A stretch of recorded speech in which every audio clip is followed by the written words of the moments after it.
বড় মামি। হ্যাঁ বড় মামি বলো। পায়েল, হ্যাঁ, মা কোথায়? মা তো একটু কাজ করছে, আর মায়ের ফোনটা এখানেই ছিল। কেন, কোনো দরকার আছে বলো? না না, সেরকম কিছু না রে। তুই একটু দেখ না তোর ছোট মামা কোথায় আছে। হ্যাঁ, আচ্ছা একটা কাজ করিস, তুই মাকে বলিস ছোট মামাকে বলতে আমাকে যেন একটা ফোন করে। হ্যাঁ এই রে বড় মামি, ছোট মামা তো কাল রাতেই বেরিয়েছে, এখনো বাড়ি ফেরেনি। কি করে বলি বলো তো?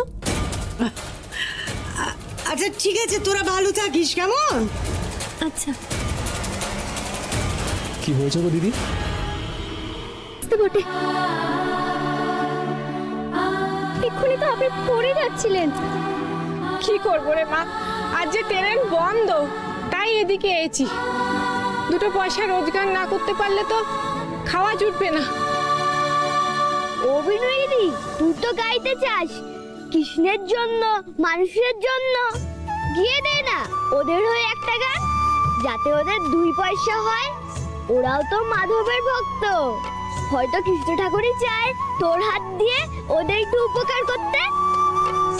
আমি আমি গাইবো? একেবারে গলা ছেড়ে মন প্রাণ দিয়ে গা।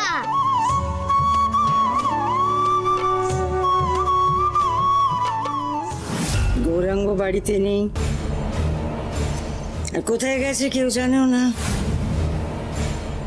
কোথায় এমন গেল গৌরাঙ্গ যেখান থেকে ও আমার ফোনটা রিসিভ পর্যন্ত করতে পারছে না?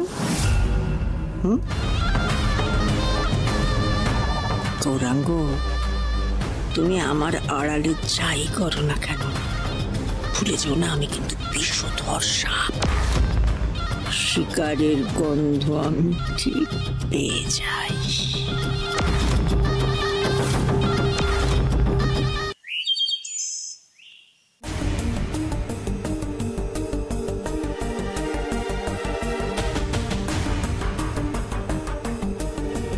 একেবারে ব্যর্থ হয়ে ফিরতে হলো মাধবপুর থেকে। আর মাত্র 2 দিন, আর মাত্র 2 দিন যদি পেতাম আমি এই গোবিন্দ গাঙ্গুলি খুঁজে বের করতাম। দাদু ভাই, কি হয়েছে রে তোর? তোকে এরকম দেখতে লাগছে কেন? না না ঠাম্মি, আমি একদম ঠিক আছি।